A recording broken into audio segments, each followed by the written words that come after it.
నమస్తే. జూబ్లీహిల్స్ ఉప ఎన్నికలకు ఓటింగ్ కేవలం 5 రోజుల సమయం ఉంది.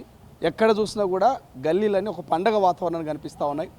ఇతర జిల్లాల నుంచి ఇతర నియోజకవర్గాల నుంచి నేతలంతా వస్తున్నారు, ప్రచారం చేస్తున్నారు, అభ్యర్థులకు మద్దతుగా నిలబడుతున్నారు.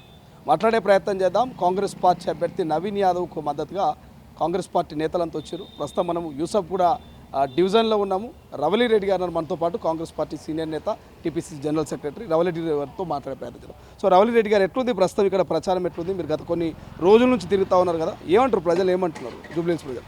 నమస్తే అండి. జూబ్లీహిల్స్ అంటే అప్పుడు పీజేఆర్ అడ్డా ఏ విధంగా ఉండేనో ఇప్పుడు కూడా కాంగ్రెస్ పార్టీకి అడ్డాగానే నిలుస్తుందనేది చెప్పొచ్చు. ఎందుకంటే గత 2 సంవత్సరాలుగా కాంగ్రెస్ పార్టీ తెలంగాణ రాష్ట్ర వ్యాప్తంగా ఏదైతే కాంగ్రెస్ పార్టీ ఎమ్మెల్యే అభ్యర్థులు ఉన్న ప్రతి చోట ఏ రకంగా అభివృద్ధి చెందుతుందో, బీఆర్ఎస్ పార్టీ అభ్యర్థులు గత 10 సంవత్సరాలుగా ఏ రకంగా అభివృద్ధి చేయలేకపోయినరో ఇవన్నీ కూడా ప్రజలు, ఈ జూబ్లీహిల్స్ నియోజకవర్గ ప్రజలు బేరీజు వేసుకుంటున్నారు. కాబట్టి 2 సంవత్సరాలుగా తెలంగాణ ఎమ్మెల్యేలు ఉన్న నియోజకవర్గాలు ఏ రకంగా అభివృద్ధి చెందుతున్నాయో ఈరోజు జూబ్లీహిల్స్ నియోజకవర్గం అభివృద్ధిని కూడా కోరుకుంటున్నారు. కాబట్టి ఖచ్చితంగా కాంగ్రెస్ పార్టీ అభ్యర్థి నవీన్ యాదవ్ ఓటేస్తారని విశ్వాసంగా గట్టిగా చెప్తున్నారు. కాబట్టి ఖచ్చితంగా నవీన్ యాదవ్ గెలుపు అనేది డిక్లేర్ అయిపోయింది. ఒక ఓన్లీ ఓటింగ్ రిజల్ట్ అనేది మిగిలిపోయింది. మీరు చూసే ఉంటారు కేటీఆర్ ఈ మధ్య చేస్తున్నటువంటి కామెంట్స్, అభ్యర్థి మీద కావచ్చు, ఇక్కడ ఓటర్లను ఉద్దేశించి కావచ్చు. చాలా బాకీ ఉంది కాంగ్రెస్ పార్టీ, 5 ఇచ్చినా 10 ఇచ్చినా జేబులో పెట్టుకోండి, ఓటు మాత్రం బీఆర్ఎస్కి అయ్యండి అని అంటున్నారు. కేటీఆర్ కామెంట్స్ మీద ఏం మాట్లాడు? అంటే వాళ్ళకు అట్లా ఇచ్చి ఓట్లను కొనుక్కునే సంస్కృతి వాళ్ళ దగ్గర ఉంది కాబట్టి అదే అలవాట్లో పొరపాటు అంటారు కదా, ఆ అలవాటు అయిపోయి పదే పదే అదే మాట మాట్లాడుతున్నారు.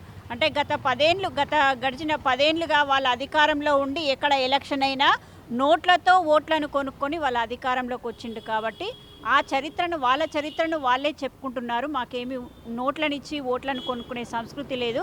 ఈరోజు తెలంగాణ వ్యాప్తంగా ఏ రకంగా కాంగ్రెస్ పార్టీకి పట్టం కట్టారో జూబ్లీహిల్స్లో కూడా అదే రకంగా పట్టం కడతారు. కాబట్టి అభివృద్ధిని చూసి ఇప్పుడు ఒకసారి మీరు మేనిఫెస్టో చూడండి. మేము 22 నెలల పాలనలో మాటలు కాదు చేతలతోటే ఇంట్లో ఒక్కటైనా అబద్ధం ఉంటే దానికి చర్చకు రమ్మని చెప్పండి. ఏదైతే ఈ సన్న బియ్యం కానీ, ఇంద్రమ్మ ఇల్లు కానీ, ఉచిత విద్యుత్ కానీ, ఉచిత బస్సు ప్రయాణం కానీ, అంకెలతో సహా మొత్తం ఏవేవైతే మేము నెరవేర్చిన రైతు భరోసా పథకంతో సహా మొత్తం టోటల్గా మేము అంకెలతో సహా చెప్పిన వాటికి ఎక్కడైనా తప్పు ఉంటే చర్చకొచ్చి మాట్లాడమని చెప్పండి తప్ప 5,000 ఇస్తే తీసుకోండి, 10,000 ఇస్తే తీసుకోండి అని మాట్లాడద్దు. ఎక్కడైతే కాంగ్రెస్ పార్టీ చెప్పిన మాటకు కట్టుబడి లేదో, ఈ 22 పథకాలు అమలు చేయలేదో 22 నెలల్లో, అప్పుడు ఓటు అడిగే హక్కు లేదని చెప్పండి. కానీ మేము ఇచ్చిన పథకాలను చూసి, మేము ఇచ్చిన అభివృద్ధిని చూసి, 22 నెలలుగా మేము చేసిన అభివృద్ధిని చూసి ఓటేయమని మేము చెప్తున్నాం. కాబట్టి వాళ్ళకు వేరే మాట లేకుండా నోట్లను ఇచ్చి ఓట్లను కొనుక్కునే మాట వాళ్ళు మాట్లాడుతున్నారు. ప్రధానంగా 2,500 రూపాయలు కావచ్చు, లేకపోతే తులం బంగారం కావచ్చు, స్కూటీలు కావచ్చు, ఈ అంశాలు కూడా తెర మీద తీసుకొస్తున్నారు. కాంగ్రెస్ పార్టీ ఎట్లా హామీ వచ్చింది? మరి ఇవి ప్రజల నుంచి ఏమైనా ప్రశ్నలు వస్తున్నాయా, ప్రతిపక్షాల నుంచి కాకుండా? ప్రజల దగ్గర నుండి ఎక్కడ కూడా అడగట్లేదు. ఎందుకంటే ప్రజలకు తెలుసు. అంటే కేటీఆర్కు, కేసీఆర్కు, వాళ్ళ కుటుంబానికి తెలియకపోవచ్చు.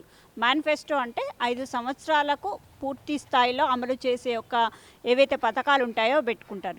మాకు 22 నెలలే అయిపోయింది, ఇంకా 38 నెలలు ఉంది.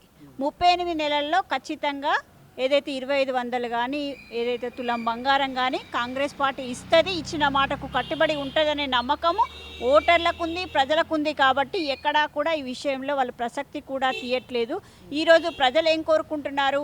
సుభిక్షంగా ఏదైతే గత ప్రభుత్వం చేయని అభివృద్ధి పథకాలు మేము చేసి చూపించాం. కాబట్టి ఇంకా 38 నెలలుగా మాకేదైతే ఎంకరేజ్మెంట్గా జూబ్లీహిల్స్ నియోజకవర్గాన్ని గెలిపించి ఇంకా ఇలాంటి పథకాలు కొనసాగించండి అని చెప్పి ఎంకరేజ్మెంట్ లాగా ఈరోజు జూబ్లీహిల్స్ని గెలిపించడానికి సిద్ధంగా ఉన్నారు.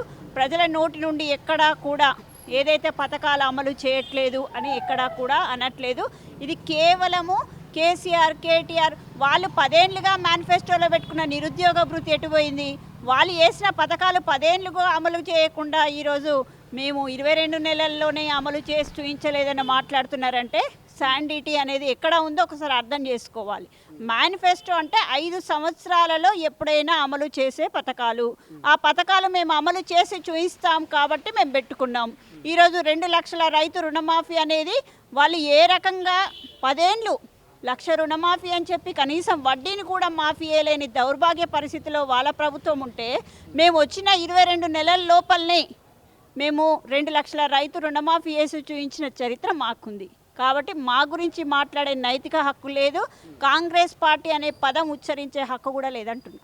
ఇట్లా బీజేపీ బీఆర్ఎస్ రెండు ఒకటని మీరు అంటారు, కానీ వాళ్ళు ఎవరికి వాళ్ళు మేము ఖచ్చితంగా బీఆర్ఎస్తో పొత్తు కూడా లేదు, బీఆర్ఎస్ మాకు సంబంధం లేదు, ఖచ్చితంగా మేము కొట్లాడతాము, ఇక్కడ జూబ్లీహిల్స్ గడ్డ మీద బీజేపీ జెండా ఎగరిస్తామని బీజేపీ అభ్యర్థి చెప్తా ఉన్నారు, బీజేపీ నాయకులు కిషన్ రెడ్డి లాంటి వాళ్ళు చెప్తా ఉన్నారు. సో ఏం చెప్తారు, ఏం కామెంట్ చేస్తారు? ఎందుకంటే గతంలో కూడా పోటీ చేసి ఓడిపోయిన లంకాల దీపక్ రెడ్డి ఈసారి ఎట్లయినా గెలుస్తా, ఎట్లయినా నన్ను ఆదరిస్తారని కూడా బలమైన నమ్మకం పెట్టుకున్నారు. గెలిచే అవకాశం కనబడుతుందా? పోటీ ఉంటుందా? అంటే వాళ్ళు ఏ నమ్మకంతో పోటీ చేస్తున్నారో, ఎవరికెవరు సహకరించడం కోసం చేస్తున్నారో ఒకసారి కల్వకుంట్ల కవితను అడిగితే చెప్తుంది. ఎవరితో పొత్తు పెట్టుకుందామని ప్రతిపాదన వస్తే నేను వ్యతిరేకించానని చెప్పి ఆమె రోడ్డు బాటన పట్టిందో వాళ్ళ చెల్లెని అడిగి చెప్పమని చెప్పండి. బీఆర్ఎస్ బీజేపీ ఒకటా కాదా అని అడగమని చెప్పండి. వాళ్ళ చెల్లె అడిగే ప్రశ్నకు సమాధానం చెప్పలేని వాళ్ళకు అది శక్తి లేదు. కానీ బయటికి వచ్చేసి మేము ఒక్కటి కాదు అని చెప్తే ఎవరైనా నమ్మే పరిస్థితిలో ఉన్నారా? చాలా ఉదాహరణలు చూసినాం ఒకరికొకరు సహకరించడం. మొన్న పార్లమెంట్ ఎలక్షన్లలో కూడా ఏదైతే ఎవరైనా జాతీయ పార్టీ పెట్టినాం, థర్డ్ ఫ్రంట్ పెడతా, అక్కడ ఏదో టెంట్ వేస్తా, అది వేస్తా, ఇది వేస్తే నా వ్యక్తి 0 తెచ్చుకున్నాడంటే ఎవరికి ఎవరు సహకరించిందో అర్థం చేసుకోవచ్చు. దీనికి ఎండార్స్ చేస్తూ కల్వకుంట్ల కవిత మాట్లాడిన మాటలను కూడా ప్రజలు నమ్ముతున్నారు, ప్రజలు విశ్వసిస్తున్నారు.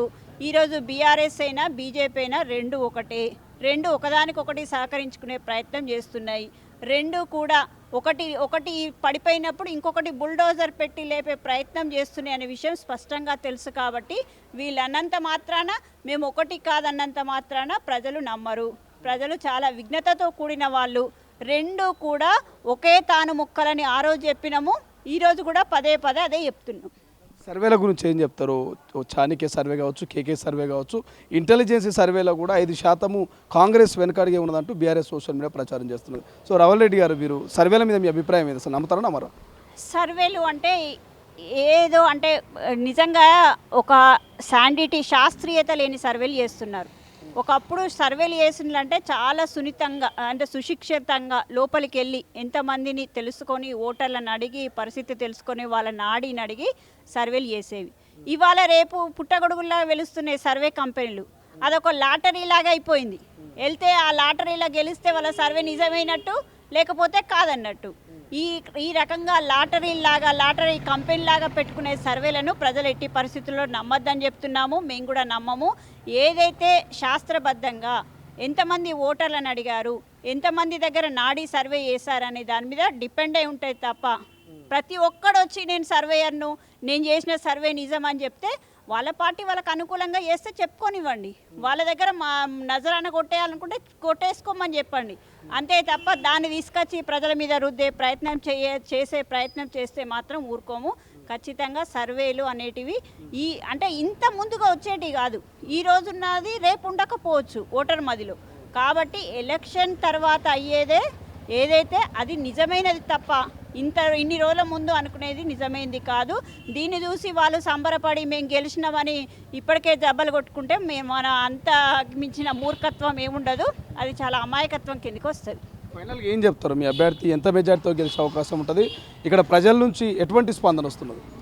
ప్రజలు చాలా బ్రహ్మాండంగా స్పందిస్తున్నారు. ఎందుకంటే ఈరోజు వాళ్ళు ఏదైతే మేము టికెట్ ఇచ్చిన అభ్యర్థిని రౌడీలు, గూండాలని చెప్పుకొని వాళ్ళు ప్రచారం చేయడం, బీఆర్ఎస్ పార్టీ కానీ బీజేపీ కానీ ప్రచారం చేయడం చూస్తుంటే నవ్వుకుంటున్నారు. ఒక సోషల్ సర్వెంట్ ఏదైతే ప్రజలకు సేవ చేసే వ్యక్తిని తీసుకొచ్చి ఈరోజు మీరు గూండా, రౌడీ అని ముద్ర ఇస్తే ప్రజలు ఆగ్రహిస్తున్నారు. మీరు ఇచ్చిన టికెట్లు ఎమ్మెల్యేలకు ఎంతమందికి రౌడీలు, షీటర్లకు, గూండాలకు ఇచ్చి మీరు టికెట్లు ఇచ్చి ప్రజల నెత్తిల బలవంతంగా రుద్దిల్లో ఒకసారి అర్థం చేసుకోవాలి. ఈయన రౌడీ, గూండా అయితే ఈయన చుట్టరికంలో ఉన్న బీఆర్ఎస్ పార్టీలో ఉన్న ఎమ్మెల్యే, మాజీ మంత్రులు కూడా వాళ్ళు గూండాల కిందికి వస్తారు. కాబట్టి ఫస్ట్ గురువింద గింజ దాని కింద నలుపుని చూసుకున్న తర్వాత వేరే వాళ్ళను మాట్లాడాలి.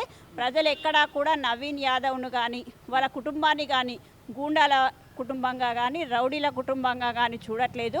ప్రజలకు సేవ చేసే ఒక సేవకునిలాగా భావిస్తున్నారు. కాబట్టి ఎలాంటి అధికారం లేనప్పుడే సేవ చేస్తున్నాడు. ఇంకా ఈయనకి ఎమ్మెల్యే కానీ ఒక అధికారం వస్తే ఖచ్చితంగా ఇంకా నియోజకవర్గం బాగుపడుతుందనే విశ్వాసాన్ని కనబరుస్తున్నారు. కాబట్టి ఖచ్చితంగా మేము ఓటేయడానికి సిద్ధంగా ఉన్నామని చెప్పి జూబ్లీహిల్స్ నియోజకవర్గ ప్రజలు చెప్తున్నారు. Thank you so much. ఇది మొత్తం మీద అధికారం లేకుంటేనే ఇన్ని సేవలు చేస్తున్న నవీన్ యాదవ్కు అధికారం కనుక పట్టగడితే, అధికారం కనుక ఇస్తే ఖచ్చితంగా మరి మంచి అభివృద్ధి చేస్తాడు, జూబ్లీహిల్స్ ప్రజలకు అండగా ఉంటాడని ప్రజల నుంచి ఫీడ్బ్యాక్ వస్తున్నట్టు రావుల్ రెడ్డి గారు చెప్తున్నటువంటి పరిస్థితి. చూద్దాం కాంగ్రెస్ పార్టీ మరి నిజంగానే ఇక్కడ జెండా పాతబోతుందా, నిజంగానే ఇక్కడ నవీన్ యాదవ్ గెలవబోతున్నా, నిజంగానే జూబ్లీహిల్స్ ప్రజలు నవీన్ యాదవ్కు పట్టం కట్టబోతున్నారు, ఏం జరగబోతుంది అనేది నవంబర్ 14 వరకు వేచి చూడాల్సినట్టు అవసరం. కెమెరా పర్సన్ అజయ్తో శ్రీశైలం, తొలి వెలుగు, హైదరాబాద్, జూబ్లీహిల్స్. అసలైన తొలి వెలుగు. ఫాలో వాట్సాప్ @తొలి వెలుగు official.